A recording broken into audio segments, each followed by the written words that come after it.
Shelley Carney and Toby Eunice bring you New Mexico day trips. Visit national parks, monuments, state parks, and historical sites. See the amazing and unique desert vistas of the Land of Enchantment and walk through the visitor centers, museums, and Pueblo ruins with us. Enjoy the sights, sounds, and flavors of New Mexico. Let's have an adventure.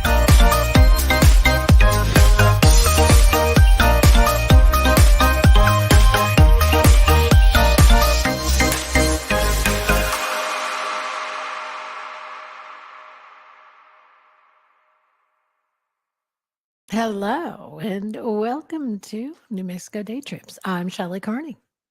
And I'm Toby Eunice. Thanks for joining us tonight. Before we get started with anything else, I'd like to share a couple of things with you. First of all, I'd like to share with you our banner. Then I would like to share with you our over banner, for lack of a better thing to call it. We'd like it if you'd like our video tonight, share with your family, your friends, your neighbors, your business associates, the entirety of your social network, so that we can grow the channel.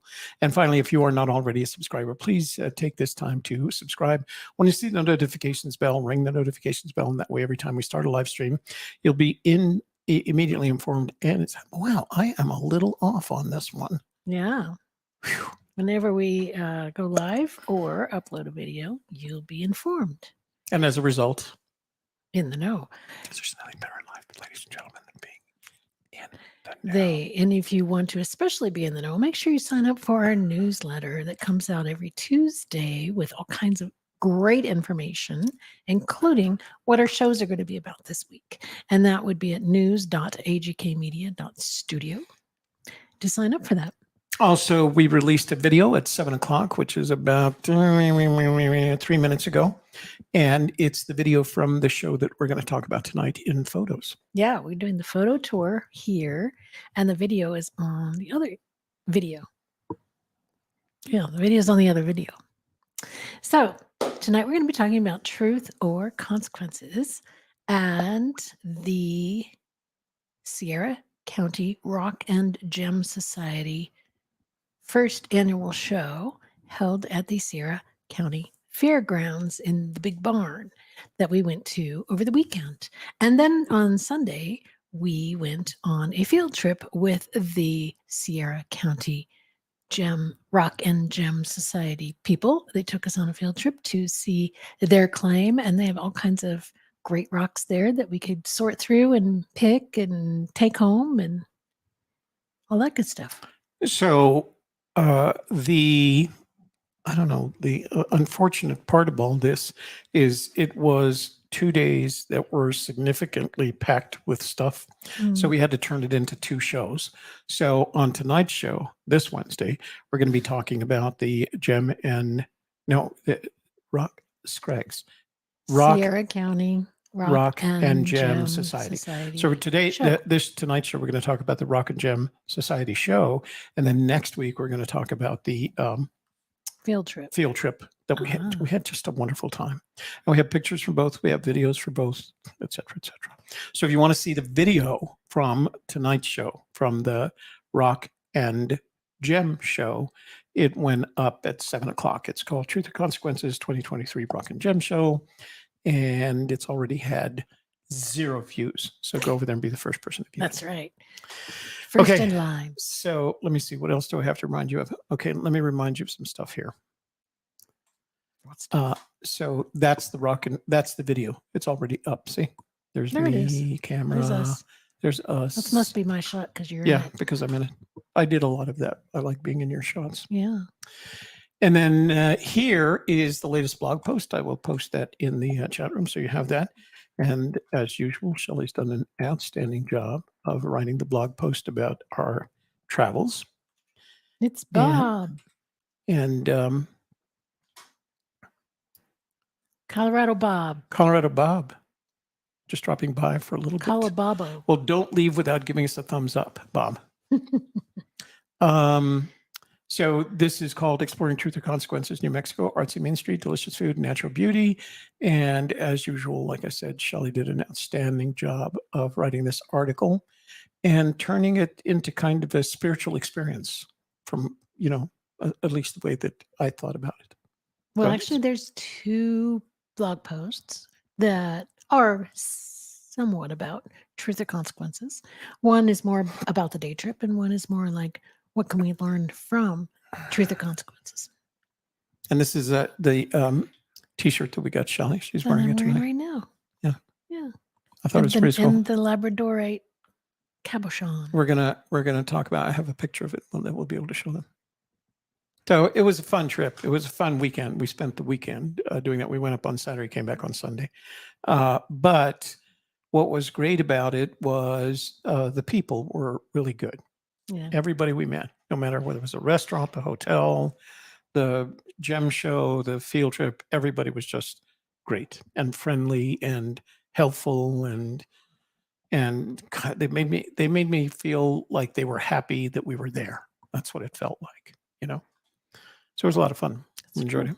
You ready for some pictures? That is correct. And I think that's a small town kind of a thing. You know, a lot of times small town people are glad to have, you know, other people come into their town to visit and spend money. Aren't we always? Sometimes we forget when we have a lot of tourism that we should be grateful for those tourists because they do bring a lot of money into our economy. Mm-hmm. So the link to the photos is in the description box, but I'll also I've just posted it here in the chat room. So if you guys want to go back and look at some of the photos, you're perfectly welcome to do that. So this was my first time in Truth or Consequences, and I was eager to go back because there's many things there that we would like to see and do that we just didn't have time for this time. Mm-hmm. Well, we've, you know, and it's funny because we felt that way. We feel that way about a lot of the places we've been. We want to go back to Las Cruces. We want to go back to Grants. There are lots of places that we've been in the past year that we tell ourselves there's still things that Las Cruces is, and Alamogordo. There are just things that we haven't seen yet, and we want to go back and see those things, whatever they are. And we will. And we will. You ready for photos? Let's do it. Da, da, da. Boom, boom. All right. Like I said, I have posted the link to the photo page in the chat room, and it's also in the description box below. And it's also in the blog post, and it's on our website, nmdaytrips.com. nmdaytrips.com. So you took this picture. Yeah, there we are at Walking Sands. We always seem to have to stop at the rest stop here on whenever we go south. It's right off I-25, and just before you get to Socorro. So we always make a stop. It always seems like somebody's there cleaning, and luckily there's restrooms on the bottom. And if you go up the ramp, there's another set of restrooms. So if they're cleaning one, then you can go use the other ones. And it seems like they're in there. They're always in there time. cleaning one or the other. Yeah, so it's a very clean restroom. Very clean restroom. And they also have picnic tables in those little boxed nooks right there. Yeah. Yeah, areas. So if you need a place to stop and eat your picnic, it's a good place to go. It's also my opportunity, as you can see here, to mount cameras on the hood of the truck so we can get our time lapse and some other videos. You can see the wind was blowing just a bit, not too bad, and the sunny skies, just a few clouds. The few clouds that you see over there dissipated as we went further south. As when you see the video, you'll see as we went further south, it just turned into blue skies the whole time. And the weather was, I wouldn't call it, it was cool when we left here, but by the time I got down to Walking Sands, it was warm enough to be in shirt sleeves. So. Well, for him, I had a long sleeve shirt. Yeah. I didn't stay out in the cold. I thought it was cold. I thought it was just right. Here we are. The first place we went when we got to Truth or Consequences was the Sierra County Fairgrounds to see the Gem and Mineral Show, which was already going on when we got there. And we had to walk by the kettle corn and hot dog stand. Didn't have time to buy anything. Thought, oh, we'll get some later. And by the time we left that day, he was packed up. He was closed. Gone. So we had to wait till the next day. Luckily, he was back the next day to make some more. When you take a look at the video, I've got a video of him making the kettle corn in our video of that show, and it's an amazing process. I mean, he's very efficient at what he does. He reminds me of or he leaves you with the impression. I spoke with him just a little bit, and he seems to me like a corporate guy that, you know, cashed in his options and said, you know what, I'm tired of this corporate world. I'm going to go do kettle corn. And I imagine his name is Lou. And I imagine I didn't ask him, but I'm guessing he has a shop someplace that specializes in popcorn and kettle corn, sells it by the bag. But to watch him make it as he does it, it's like one of those things that it happens so quickly. All it takes is one little tiny mistake, and that popcorn is going to burn. And as a matter of fact, it smokes a lot. He's got the oil in there, and there's a lot of smoke. And at the point he was making the kettle corn, which is what he adds flavor to, it was making so much smoke. I thought to myself, this is burning. This is not going to come out good. It came out beautiful and perfect. Shelley ended up buying a regular popcorn, right? I got the kettle corn and you got the caramel corn. Right. Yeah. Yeah. But he's good. He's very busy the whole time. He also makes the blue sugary popcorn. They call it unicorn poop. Right. Unicorn poop. Because the kids like it. And his wife handles the hot dog half of the stand. So this is walking in to the event. Again, when you watch the video, it's a kind of a different perspective because we had the cameras different way, but this was the sign-in table. And this is the t-shirts. Shelley bought one of the t-shirts there. And what else? What did we buy something else from them? The bag. Oh, the canvas bags right here. Because we were going with the field trip the following day. I think it says something like just one more rock. Yeah. And I had brought buckets, but I thought, we need the canvas bags. We do a lot of this, so we might as well have them with us. And it's a very nicely made canvas bag. Mm-hmm. Here I am filling out a form for a door prize. So each of the places that we've been, they always have the door prize, and you should take the time. It's their opportunity to get your email address. I'm sure we'll hear from them eventually, but it was good for us because we wanted to get into the door prize. They had you see some of the door prize selections back here. They had some pretty nice door prizes. This was kind of the overview of the barn, what did they called it? The Fair barn. Fair barn. And the event was hosted by the Sierra County Rock and Jam Society. And you can tell who they were because, let me go back here so you can see it. They're all wearing, this looks blue here, but it's actually turquoise. They were all wearing these turquoise shirts with the SCRAGS.org on top of it. And they were the friendliest of all. And there were, it was husbands and wives, all the members were there, and they were working the various booths and tables and organizing things. I thought it was very, very well organized. It included some side events like classes and the different panning, gold panning and sapphire panning. So this was their booth, and what they had was boxes of their members' overage, they call them. So if they've been out rock hounding and they come back with stuff that they have too much of, they put them in boxes, and they were very reasonably priced. I didn't come back to this because they didn't have anything that I necessarily wanted, but they did have a lot of material and a lot of specimens, and it was all very reasonably priced. I think the idea was and it was also an opportunity for them to pitch you on becoming a member. Did I remember you talking to someone here, or was that no? So this is the New Mexico Gold Miners Association. We've seen them before, but we saw them at the Albuquerque Gem and Mineral Show, and we got their information. Their annual family fee is $70 a month. They have mining claims. Annual fee is $70 a month? I'm sorry. Annual fee is $70. Okay. Period. $70 per year. And they... you have to go to their first meeting, which is the second Tuesday of every month with the address. So I'm going to go. It's not next Tuesday. It's Tuesday after next. Right. And sign up. They have their own claims, both north and south, north of Albuquerque and south of Albuquerque. And they have one water claim, meaning there's one claim that they have, which is on a river or a lake, or probably a river or a stream, which is helpful. The rest are what they call dry claims.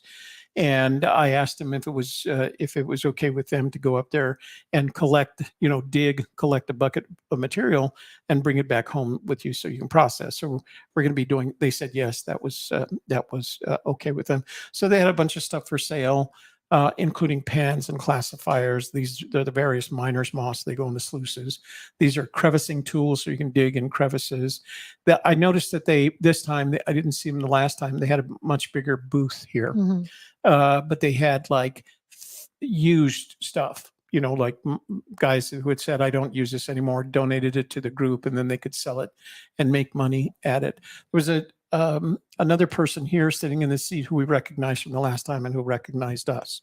So it was good to see them again. And I've made the commitment to go and sign up to see if we could take advantage of the fact that they have mining claims. It's important to be able to, be able to go to a mining claim and at least see what they're doing and see what kind of pay dirt they're collecting or whether they're processing. There's a lot of dry washing, as they call it, because there is no water. But we actually have tools that don't require a lot of water. They recirculate, so we could actually take them up there and process while we're there. So we'll see.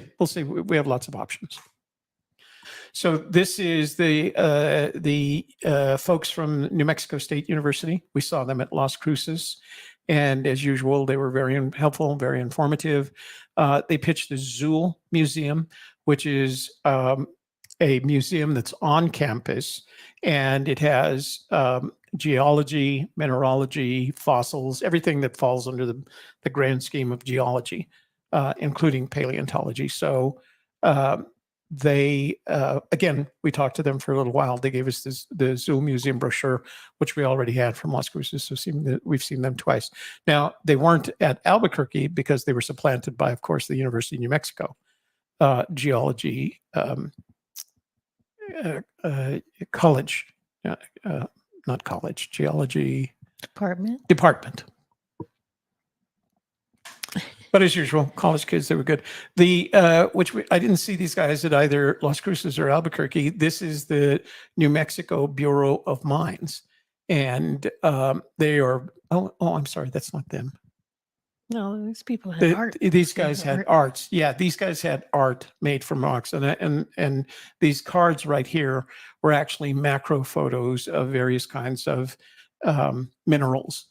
Including slabs and things like that. But I enjoyed looking at it because I love macro photography, close-up photography. And this woman, this person, this artist had taken that and turned it into a little bit of a business. So I was very impressed. Here's our friend Martin.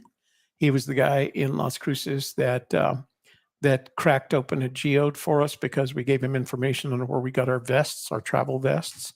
He was here again. We didn't ask for another geode. We thought one was enough. But he would have happily done it again. So he was there, doing the geode cracking there. And people are always amazed at how comes. I mean, he's got, I don't know whether you saw the video from Las Cruces, but he showed us where I asked him, geodes are hard to find. How do you get these kinds of geodes? And he showed us photographs of the plant or whatever, I don't know what they call it, like a garden of geodes, basically, but they were stacked in piles. And I don't mean small piles, I mean house-sized piles of geodes in various sizes. And that's where he gets them. And his pricing model is really interesting because you pick the geode that you want, small, medium, and large, and then you put it on the scale and he charges you by the pound. So a small one is, I don't know, $8 a pound. A large one is $15 a pound, etc. But he can crack them all open with that. Pipe cutter. Like this. That's what he said. It was a pipe cutter. I didn't know that. So, but I do have it. And I looked it up after we got back from Las Cruces. I found one on the same size on Amazon, and it was around $800. So it's not a cheap pipe cutter. Did you figure out what this was finally? We did not stand in line to do this. It was the Wheel of Fortune, and I guess it was mostly kids that were standing in line for it. But I think that you could buy like a 50-cent ticket or something and spin the wheel, and then you'd win something. It was probably some kind of rock for the most part. And they were also doing demonstrations. Yeah, they were. They had the rock polishing here. Yeah, that was in the rock. Not while we were there. They had done it already before we got there.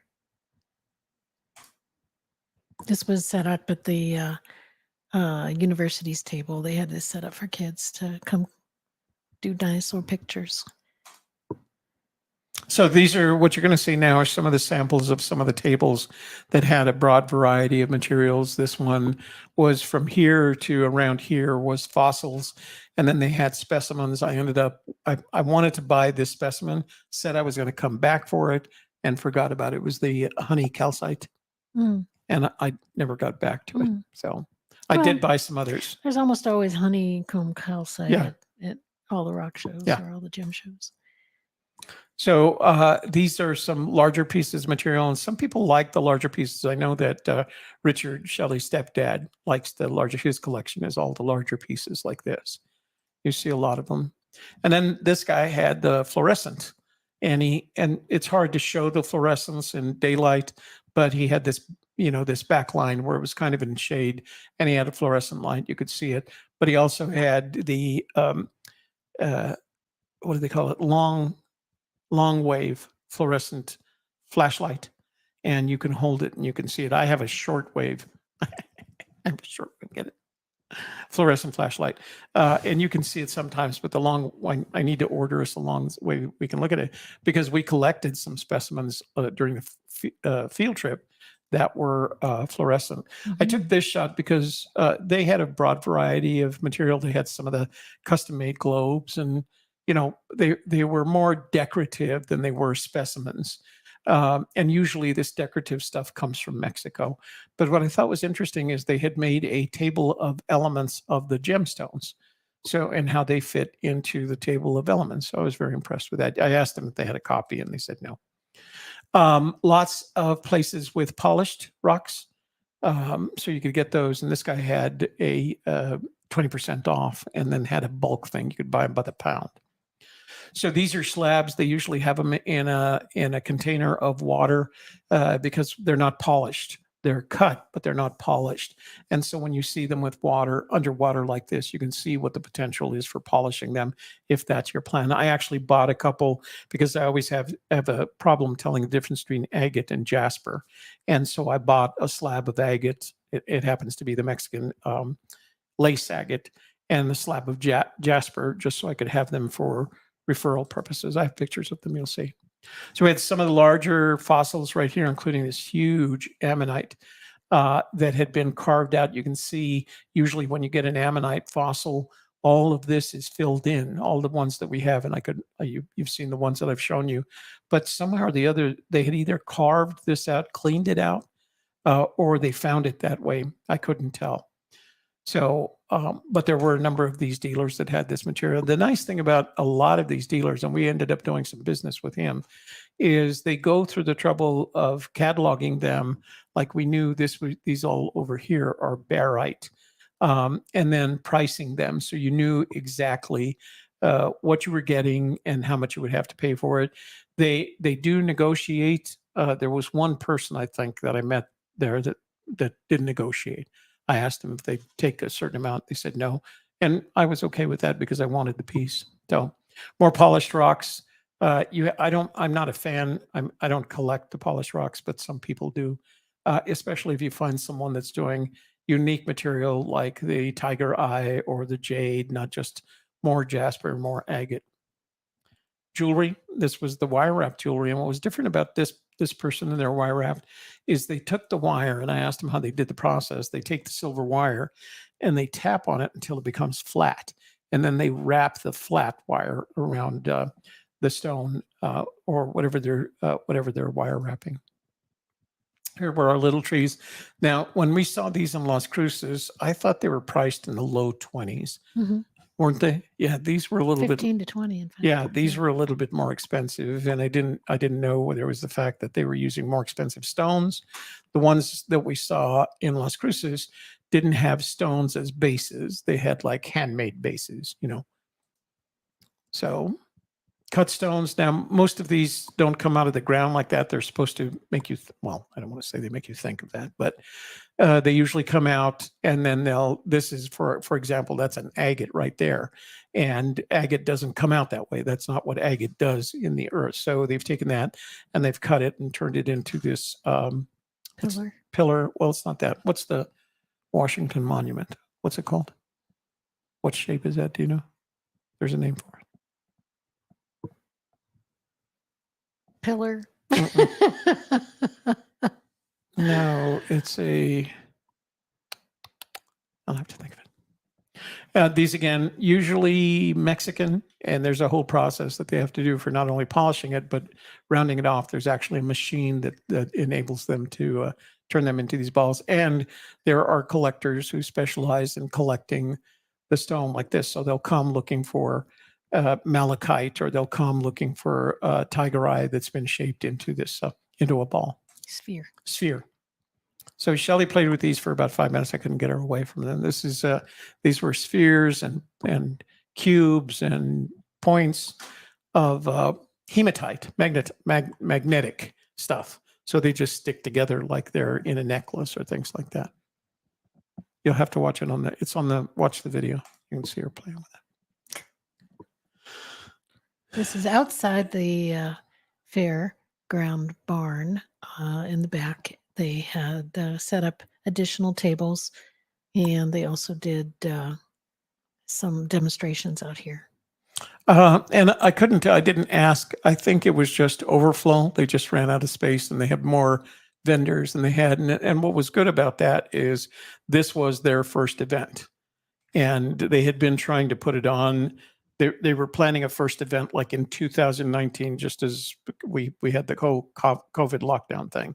So they had been planning for several years to have this event take place, and they finally got it, and they plan to do it every year from this point forward. So it'll be great to go down. So this is the sapphire panning. They were selling a bag of sapphire pay dirt that came from Montana.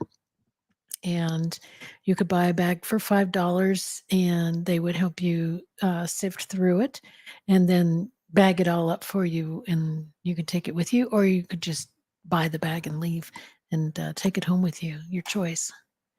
So here's the gentleman who was cleaning it, sifting it through the water and getting it ready for people to go through. So you don't pan this material the same way you pan for gold. It requires a different kind of screen. It's when you're panning for gold, you have a pan. This one is a screen, and you play with it. And the idea is, so the gemstones, like gold, are heavier than the other rocks, so they always end up in the middle.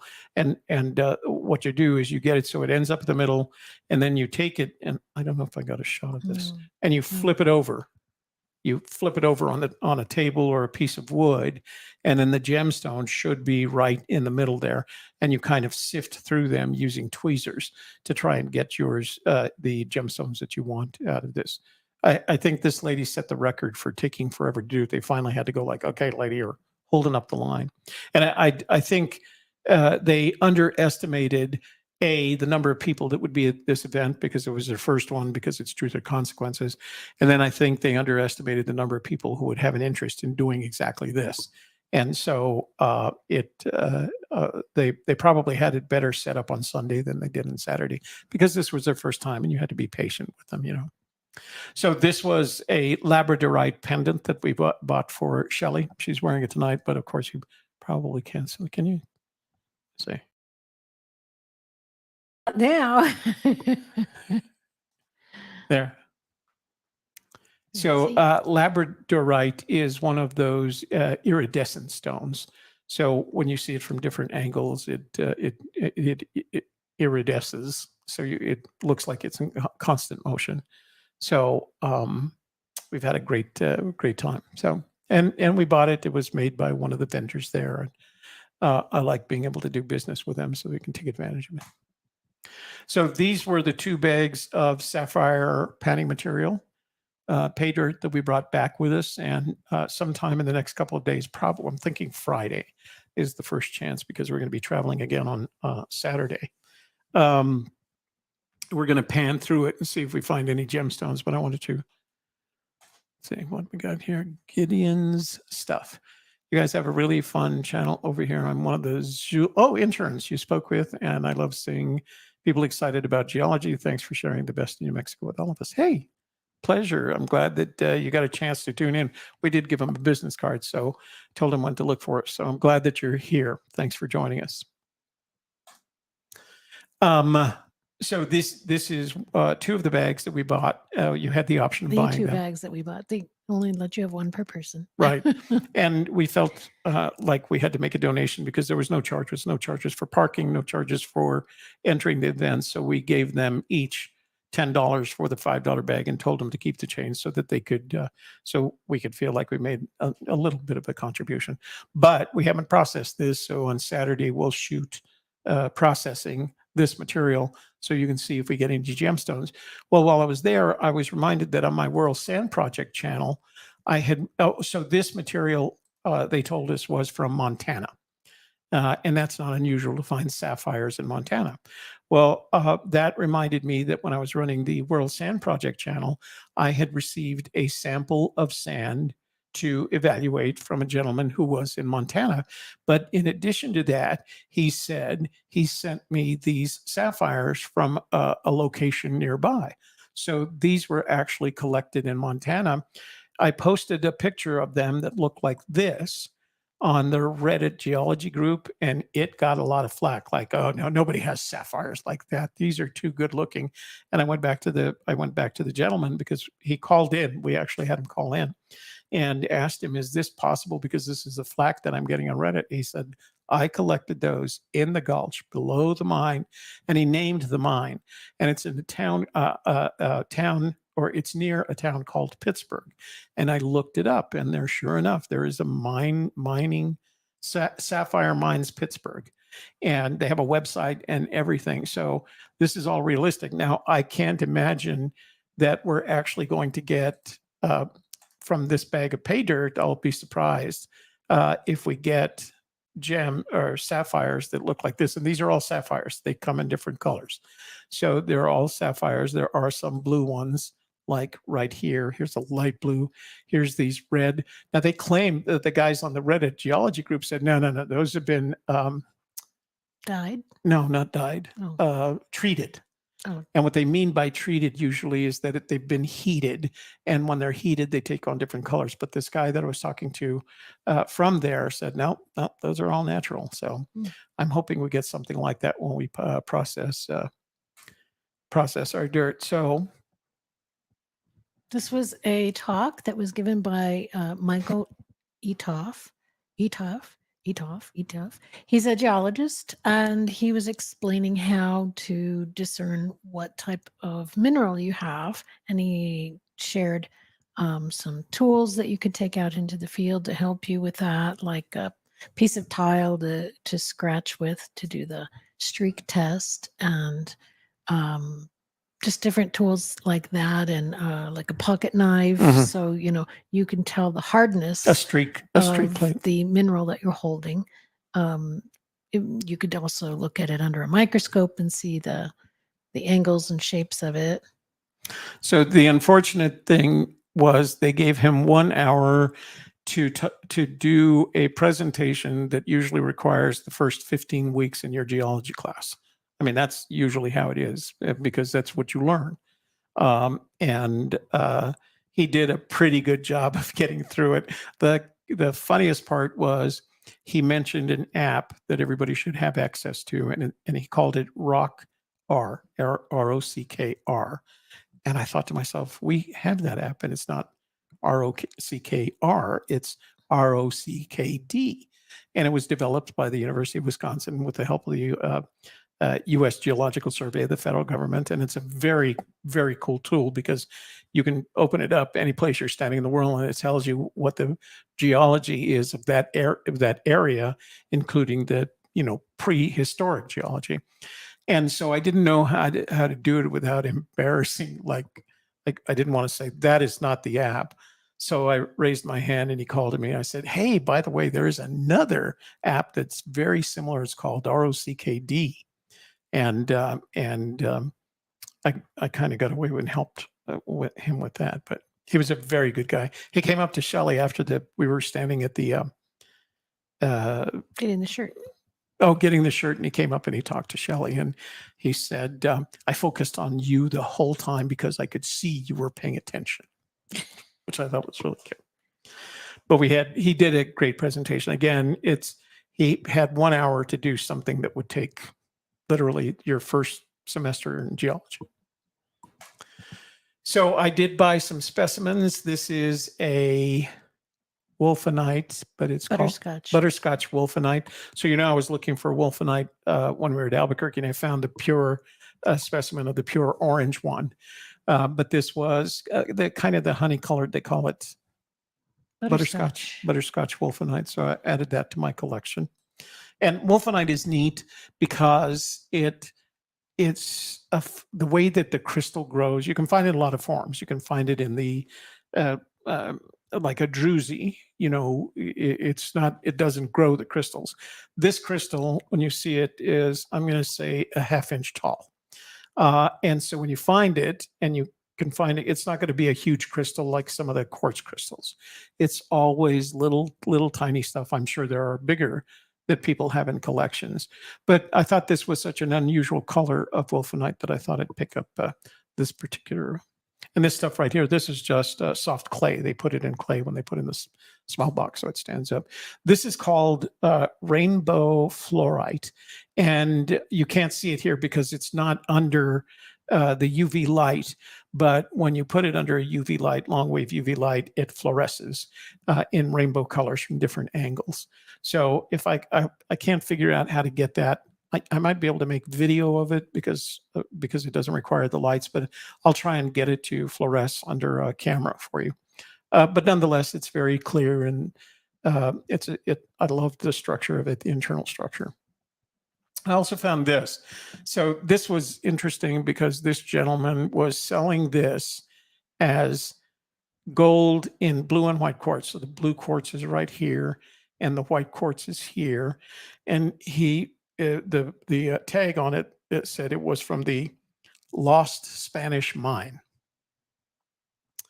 And I thought to myself, if it's a lost Spanish mine, how did you find that? Et cetera, et cetera. And I didn't look at it closely. I thought I'd get it, but when I bought it, I thought to myself, that's not gold. That looks like pyrite. And by the time I got it home and got it under the microscope, these little rough pieces here are questionable. They could be gold, but gold is gold. There is a white gold, but I think most of the stuff is pyrite and rather than gold.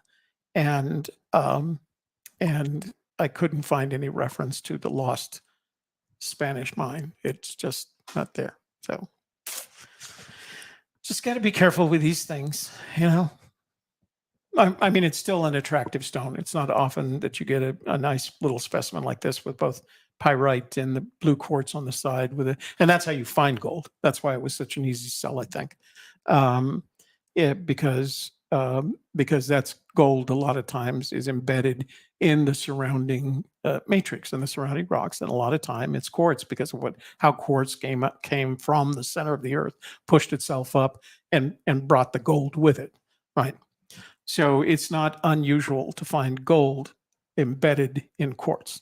And you'll know when you find one because if you have, generally speaking, if somebody has a sample like that, it's a big hand-sized sample and it has a streak of gold in it and you can tell it, and they're going to sell it to you for $400 if you can get it for that price. So this was one of the pieces about these two slabs, one jasper and one agate. This was the Mexican lace agate. And this is jasper. I didn't see I didn't ask where it was from, but I needed that because when I see them in the wild, I have a hard time distinguishing between the two of them. So I'd have these just so I have the slabs. That's where we stayed. Comfort Inn and Suites. Very nice, very quiet. First thing you see when you get off the freeway and come into town. Yeah, you can't miss it, actually. It was, I don't know whether it was new or refurbished, but very clean, very quiet, great rooms, great. Shelley had 2 glasses of wine at dinner, and I don't think she slept well. But I have always slept better in hotels than I do in my own bed, honestly. I don't know what it is, but these are good guys. This is where we had dinner at Los Arcos Steak and Lobster. And it's been around for 50 years. It's run by a gentleman whose name is Bob Middleton.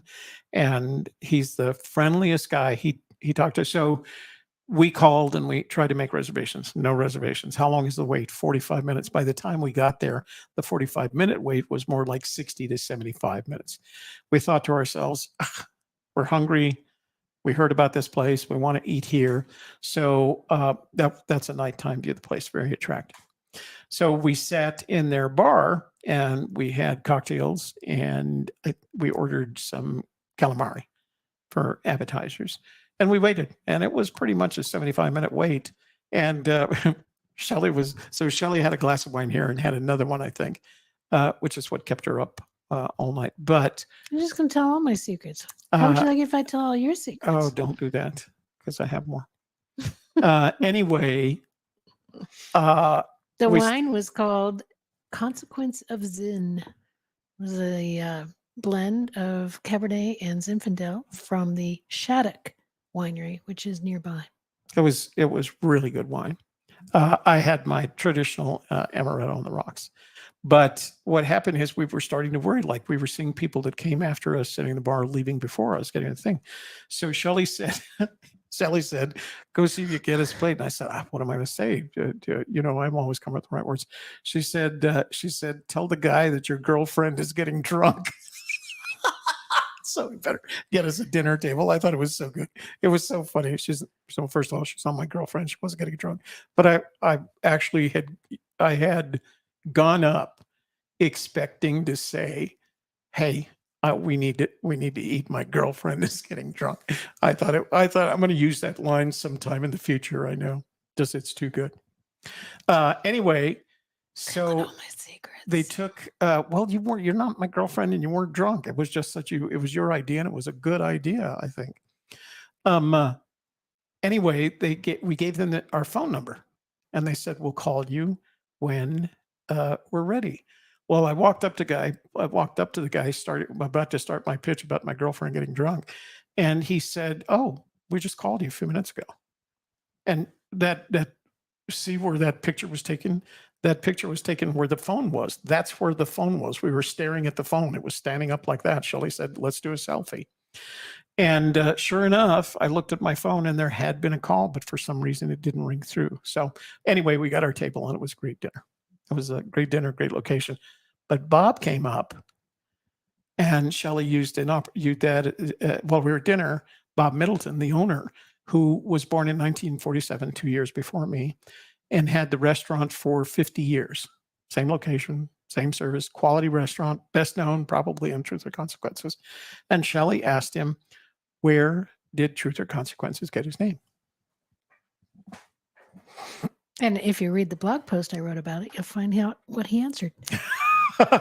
Okay, you have to read the blog post, or you have to see the video because we tell it in the video too. nmdaytrips.com. nmdaytrips.com.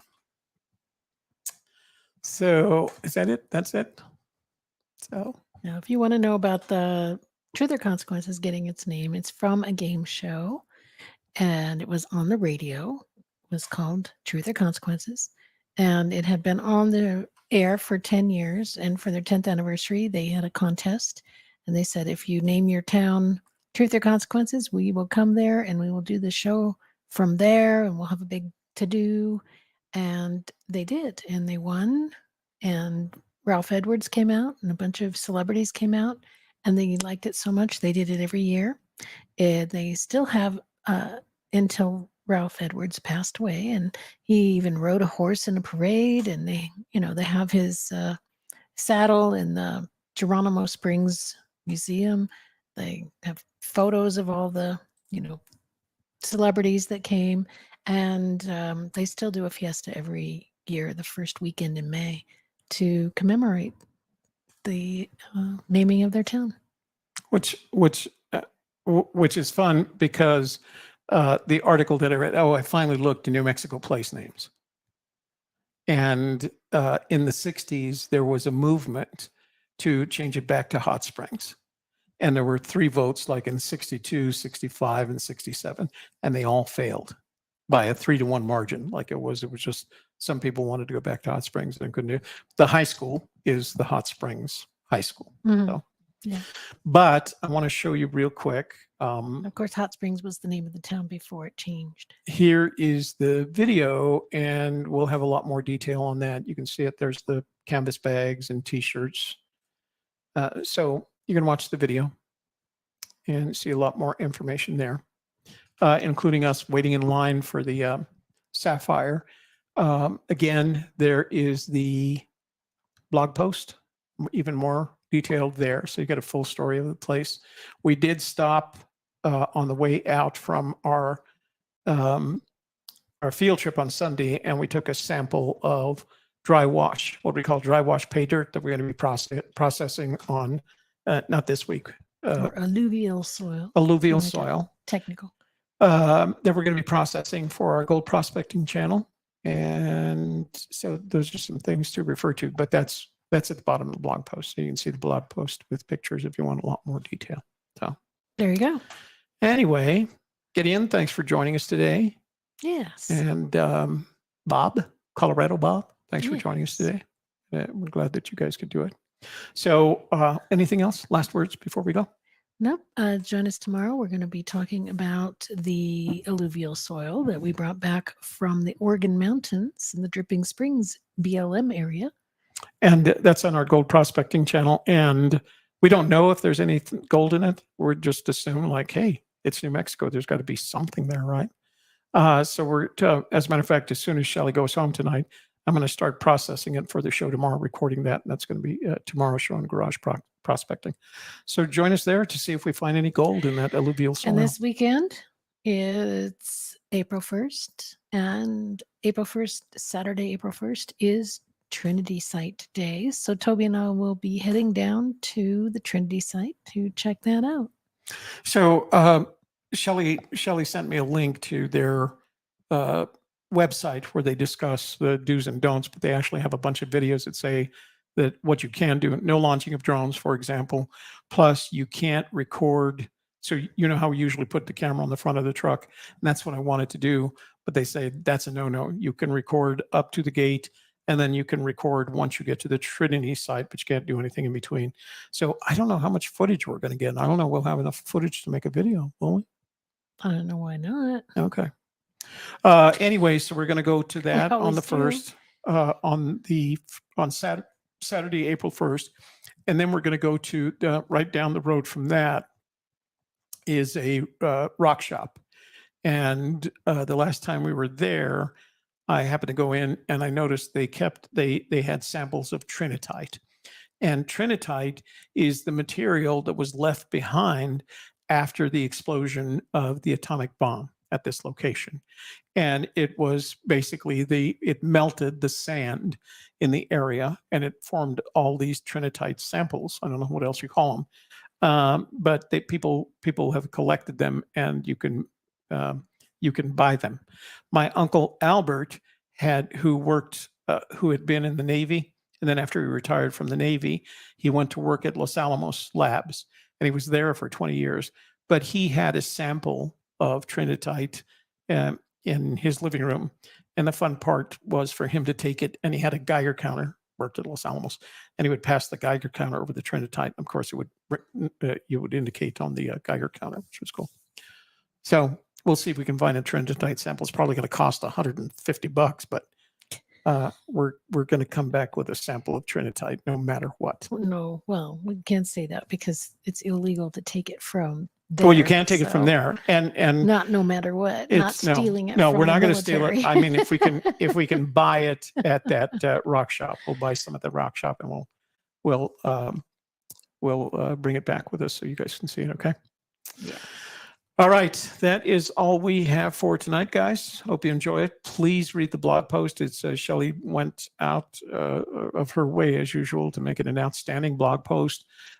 Take a look at the video, because we have a lot more information in there. You'll see us standing in line and chatting with the various people. I had to cut out this one segment where we always have somebody in my age group who says, oh, that's pretty interesting equipment. What's that all about? And he and I end up having a 20-minute conversation on, videos and YouTube and cameras and handhelds and things like this. So we had one of those. I had to cut it out because it would have been hour-and-a-half video instead of a 50-minute video if I had left it in. So, but go watch it. It's a fun video Yes. because we have a good time. Yes. We always have a good time. Oops. One more comment. Let me see if I get this. IR Impossible. Thanks to Shadi. Thank you, IR. We appreciate you being here tonight. All right. Yep. Thanks for being here. We'll see you again next time. And keep an eye out for us tomorrow night on the Garage Prospecting channel. We have a good show for you tomorrow night as well. All right. We love you guys.